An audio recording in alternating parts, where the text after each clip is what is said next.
आणि कोणाला ओळखावे? आणि येशूला.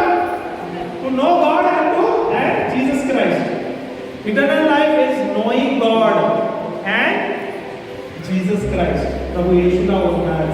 हालेलुया, हालेलुया. अनंत जीवन आम्ही काय विश्वास करत होतो? अनंत जीवन म्हणजे इकडनं आम्ही मरणार आणि मग आम्ही स्वर्ग जाणार. जे विश्वासी आहे ते स्वर्ग जाणार आणि जे विश्वास नाही करत आहे प्रभू येशूला ते कुठे जाणार? नरकात